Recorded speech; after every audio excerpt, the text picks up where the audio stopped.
Les damos la bienvenida a todos aquellos que nos están viendo para el estudio de Primera de Samuel 14. Para comenzar vamos a hacer una oración. Oremos. Padre nuestro que estás en el cielo, santificado sea tu nombre, Señor. Gracias por este día que nos has dado, gracias por todas tus bendiciones, porque eres bueno y maravilloso con nosotros. Ahora que vamos a estudiar tu palabra, te pedimos que tú bendigas este momento, que nos ayudes a entender y aplicarlo también a nuestras vidas. Bendice a aquellas personas que están viendo también este programa, Señor, que tu Santo Espíritu sea con ellos. Todo esto lo agradecemos en el nombre de Cristo Jesús. Amén. Bien, ¿alguna vez han hecho una promesa a Dios y la han cumplido o han fallado? ¿Cómo les ha ido con esa promesa que han hecho? El día de hoy vamos a estudiar una promesa que hizo Saúl, pero que lo hizo de manera insensata. Entonces, ¿me ayudas a leer el versículo 24?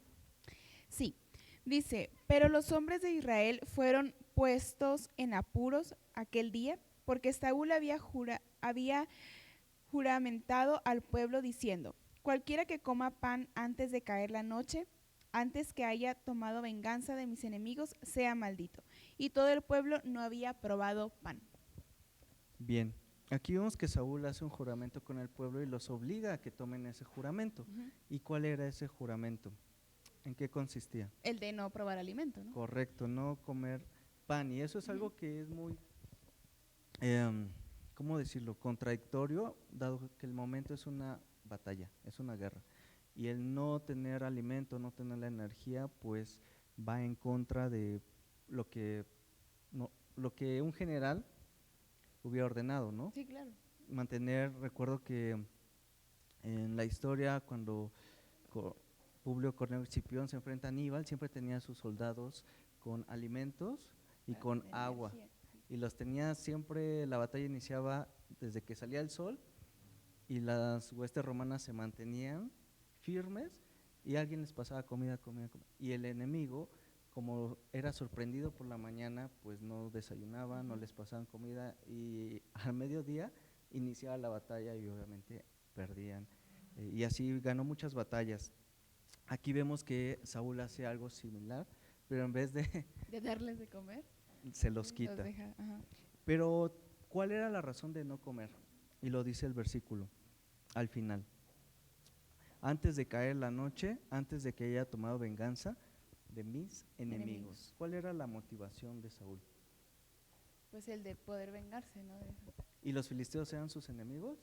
Sí, totalmente. Era del pueblo, pero hay que recordar también que Dios había levantado a Saúl para que fuera quien derrotara a los filisteos y Dios había dicho que los filisteos eran sus enemigos. Entonces vemos que Saúl toma un enemigo que no le corresponde, sino que es el de Dios, aunque vamos a ver repetidas ocasiones y ya hemos visto batallas contra los filisteos.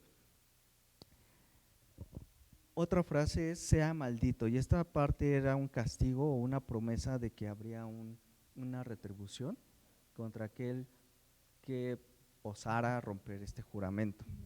Entonces vemos que Saúl hace un juramento por sus motivos de venganza contra un enemigo que Dios ya le había dicho que él le iba a entregar la victoria. Vamos a seguir leyendo versículo 25 al 30. Ok. Dice, y todo el pueblo llegó a un bosque donde había miel en la superficie del campo. Entró pues el pueblo en el bosque, y he aquí que la miel corría, pero no hubo quien hiciera llegar su mano a su boca, porque el pueblo temía el juramento. Pero Jonatán no había oído cuando su padre había juramentado al pueblo, y alargó la punta de una vara que traía en su mano, y la mojó en un panal de miel. Y llevó su mano a la boca y fueron aclarados sus ojos. Entonces habló uno del pueblo diciendo, tu padre ha hecho jurar solemnemente al pueblo diciendo, maldito sea el hombre que tome hoy alimento, y el pueblo desfallecía. Respondió Jonatán, mi padre ha turbado el país. Ved ahora cómo han sido aclarados mis ojos por haber gustado un poco de esta miel. ¿Cuánto más si el pueblo hubiera comido libremente hoy del botín tomado de sus enemigos? ¿No se habría hecho ahora mayor estrago entre los filisteos? Bien, aquí vemos a Jonatán, que ya lo habíamos leído en los versículos anteriores, que él había atacado una guarnición filistea, sí, y Dios le había dado la victoria. se une con el ejército de Saúl porque Saúl estaba, lo leímos en el versículo, en uno de los versículos anteriores, no recuerdo si en el 19 o en el 22, que Saúl estaba debajo de un árbol descansando, encina, si no mal recuerdo. Y Saúl estaba descansando y escuchó el sonido de alboroto y además hubo un terremoto. Sí. Y eso fue lo que provocó que Saúl se pusiera de pie y convocara al pueblo. Entonces Jonatán se une después al pueblo y fue cuando no se entera por esa razón, ya que no estaban juntos y persiguen. Vimos que los persiguieron a los filisteos por un bastante tiempo. De hecho, casi toda la tarde los estuvieron persiguiendo, pero aún así no los habían derrotado. Es por eso que en el 30 preguntas Jonatán, ¿no se habría hecho ahora mayor estrago entre los filisteos? Y la razón es porque los hombres no habían comido. Entonces, hasta aquí vemos a Jonatán que hizo lo que Dios estuvo de su lado al darle esa guarnición filistea, pero a Saúl no consideró a Dios. Hasta este momento no lo ha considerado. Así que Saúl se quiebra espiritual y lo va a buscar. Pero vamos a leer primero del 31 al 35, porque los soldados que no habían comido, entonces cometieron pues algo insensato. ¿Qué fue eso que cometieron? Dice el 31, e hicieron aquel día a los filisteos desde Micmas hasta Ajalón, pero el pueblo estaba muy cansado. Y se lanzó el pueblo sobre el botín y tomaron ovejas y vacas y becerros y los degollaron en el suelo, y el pueblo los comió con sangre.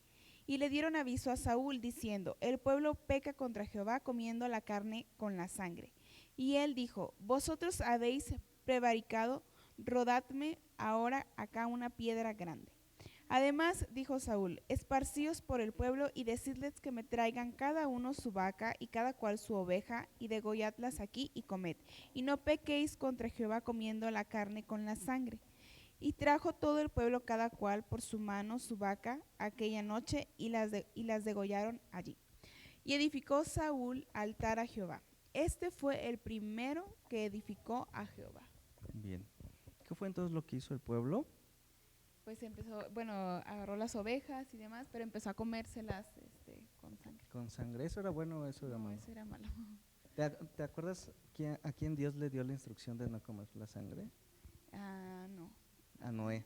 Okay. Después de que bajaron del arca, Dios le dijo en Génesis 9 que no comieran la sangre de un animal, Okay. que en la sangre estaba la vida y que Dios demandaría la sangre de todos los animales o hombres que mataran, ¿no? Uh-huh. Entonces, ya en Deuteronomio 12 vemos los sacrificios, todo el sistema de sacrificios, y que Dios pide que no se consuma otra vez la sangre. Pero el pueblo, ¿por qué pecó? ¿Cuál fue la razón de que pecó y que comían la sangre? ¿Cuál fue la raíz o lo que inició esto? Bueno, supongo que porque ellos tenían hambre, no nos habían dejado comer. Correcto. Y eso fue por un juramento un juramento insensato que había hecho Saúl, sin ningún objetivo que Dios aprobara. Y vemos que también fue el primer altar que Saúl edificó. Y lo edificó para tratar de que el pueblo dejara de hacer este acto, de comer la sangre. Pero una vez que haya edificado este altar a Dios, entonces quiere preguntar a Dios qué va a hacer. Pero ya estamos al final de la batalla. En Josué estudiábamos las instrucciones antes de la batalla, durante la batalla y después de la batalla. Y aquí en el antes fue Jonatán quien recibió la instrucción, la señal. Durante la batalla pues no pudieron seguir instrucciones, de hecho violaron la ley porque Saúl había juramentado al pueblo que no comiera. Entonces ya aquí ya vemos el sol se está ocultando y entonces Saúl por eso va a consultar a Dios para saber cuál es la siguiente instrucción. Y veamos lo que Dios le va a contestar del versículo 36 al 39. Dice, y dijo Saúl, descendamos de noche contra los filisteos y los saquearemos hasta la mañana, y no dejaremos de ellos ninguno. Y ellos dijeron, haz lo que bien te pareciere. Dijo luego el sacerdote, acerquémonos aquí a Dios.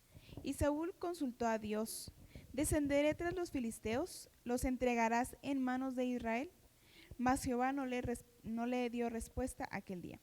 Entonces dijo Saúl, venid acá todos los principales del pueblo y sabed y ved en qué ha consistido este pecado hoy. Porque vive Jehová que salva a Israel, que aunque fuere en Jonatán mi hijo, de seguro morirá. Y no hubo en todo el pueblo quien le respondiese. Bien, vemos que después de edificar el altar, de la acción de edificar un altar, ahora sí pide ayuda a Dios y le Sí. hace unas preguntas. ¿Y cómo le contesta a Dios? No le da respuesta De a hecho, ese día. muy bien, no le da respuesta. ¿Y por qué no le da respuesta? Pues porque ya había tenido una respuesta, realmente ya Dios le había dicho que le iba a entregar a los filisteos. Exacto, y no había seguido las instrucciones que vimos en los primeros versículos. También ahora él quiere buscar como la razón o el pecado que ha ocurrido en el pueblo y hace otro juramento. Vemos aquí un segundo juramento al decir vive Jehová en el versículo 39 que salva a Israel. Esta era una frase, alguien puede pensar que espiritual, pero la realidad es que era una frase que se usaba antes de un juramento. Vive Jehová que salva, que reina sobre Israel, vive Jehová delante de quien estoy, es la frase que va a usar Elías. Esta es la frase que utiliza y pone a su propio hijo Jonatán de que si aún él fuera el culpable va a morir. Y vemos aquí un segundo juramento. ¿Y qué es lo que el pueblo, cómo es que el pueblo va a reaccionar? Vamos a leer del versículo 40 al 44. Dice, dijo luego a todo Israel, vosotros estaréis a un lado y yo y Jonatán mi hijo estaremos al otro lado. Y el pueblo respondió a Saúl, haz lo que bien te pareciere. Entonces dijo Saúl a Jehová Dios de Israel, da suerte perfecta. Y la suerte cayó sobre Jonatán y Saúl y el pueblo salió libre. Y Saúl dijo, echad suertes entre mí y Jonatán mi hijo. Y la suerte cayó sobre Jonatán. Entonces Saúl dijo a Jonatán, declárame lo que has hecho. Y Jonatán se lo declaró y dijo, ciertamente gusté un poco de miel con la punta de la vara que traía en mi mano, ¿y he de morir? Y Saúl respondió, así me haga Dios y aún me añada que sin duda morirás, Jonatán. Bien, aquí vemos que echan suertes. Este de echar suertes desconocemos cómo era, pero la palabra que dice versículo 41, da suerte perfecta, es la palabra que se utiliza para tumim, que es muy similar a la palabra de la piedra que usaba el sacerdote, exacto. Y la suerte cayó sobre Saúl y su hijo Jonatán, y después sobre Jonatán. ¿Y qué fue lo que Jonatán declaró? Que él había pues comido la miel cuando su padre había dicho lo del juramento, que nadie podía hacerlo. Correcto.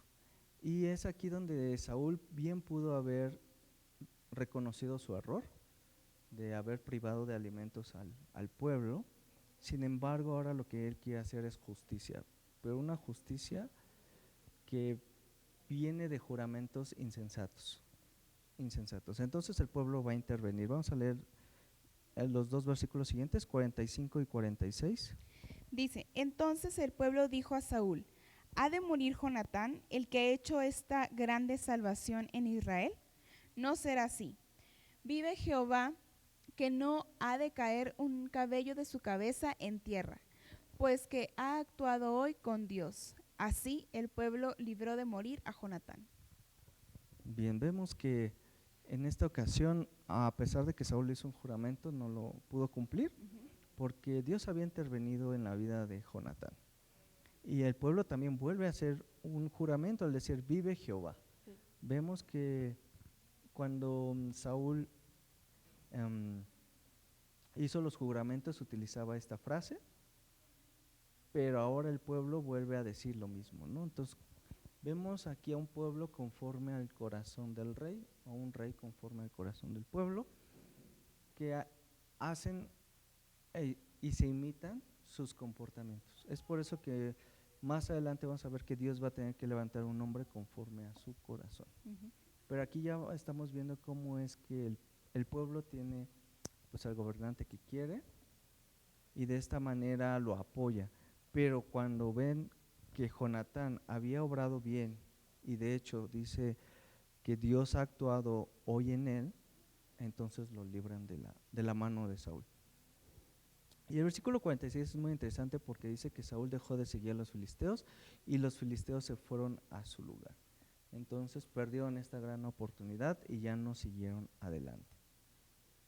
Bien, vamos a terminar este capítulo para conocer otras batallas de Saúl y también conocer un poco de su familia. De los versículos 47 al 52.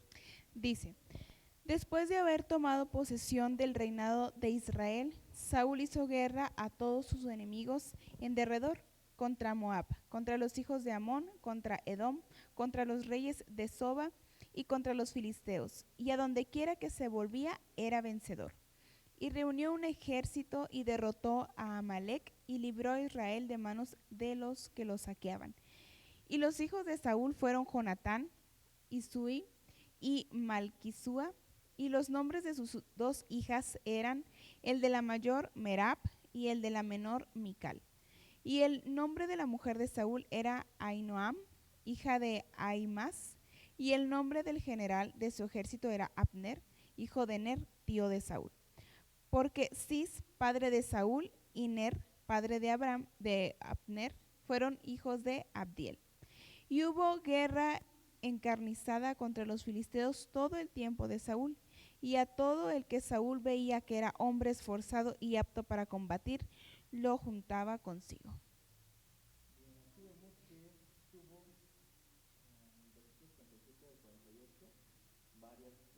Sí.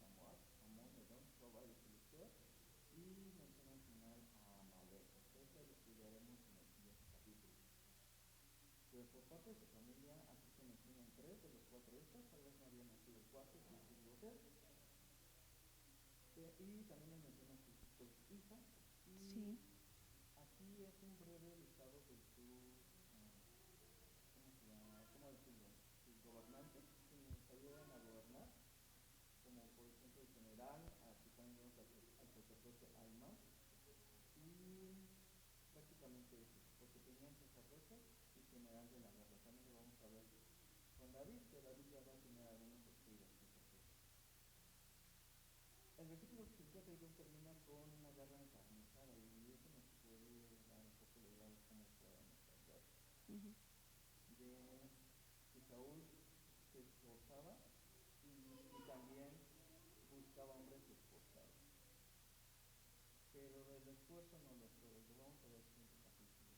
El esfuerzo no lo es todo, sino que hay que obedecer a Dios. Y esa es la lección de este capítulo 14. Y al inicio del video les preguntaba si han hecho algún juramento a Dios, alguna promesa. Vamos antes de que me contesten en Eclesiastés 5.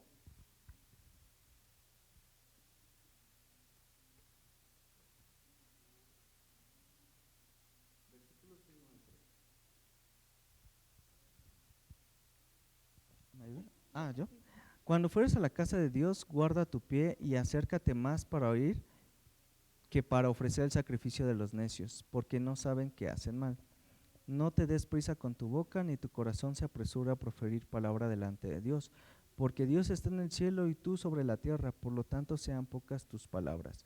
Porque de la mucha ocupación viene el sueño, y de la multitud de las palabras, la voz del necio. ¿Qué es lo que nos quiere decir aquí Salomón? Que cuando vengas a la casa de Dios, vengas a escuchar y obedecer más que hablar. Y eso es como esta historia que leímos en 1 de Samuel 14, es el preámbulo de lo que vendrá en el 15.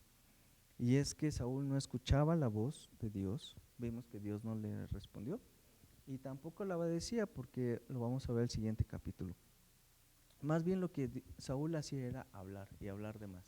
Sí. Y de forma insensata. Y esa es la lección que tiene para nosotros este pasaje, de cuando nos acerquemos a Dios, cuando hablemos con Él, seamos muy cuidadosos en lo que decimos, hablamos, y seamos más prontos para obedecer y escuchar, que es lo que importa. Bien, con esto terminamos, vamos a hacer una oración. Padre Señor, te damos gracias porque eres bueno, porque para siempre es tu misericordia. Te damos gracias porque tu palabra es fiel y verdadera y es esta espada que penetra nuestro corazón y discierne nuestras intenciones y nuestros pensamientos. Señor, gracias por abrir nuestra mente y nuestros ojos para conocer que lo que tú buscas de nosotros es la obediencia, el escucharte, Señor, pero responder a, a eso que tú mencionas con amor, Señor, y no como una obligación. Señor, prepara nuestros corazones para el siguiente capítulo, para que podamos aprovechar más de tus enseñanzas en nuestra Biblia, en nuestra vida, Señor. Te lo pido en nombre de Cristo Jesús. Amén. Amén. Bien, pues mandamos saludos a las diferentes alcaldías que nos ven en la Ciudad de México. Nosotros transmitimos desde el Estado de México en el municipio de Huixquilucan, de Huixquilucan.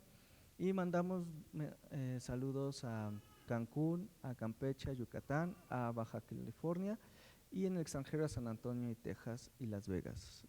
Los saludamos y les enviamos aquí un pequeño abrazo. Dios les bendiga, nos vemos en el siguiente capítulo.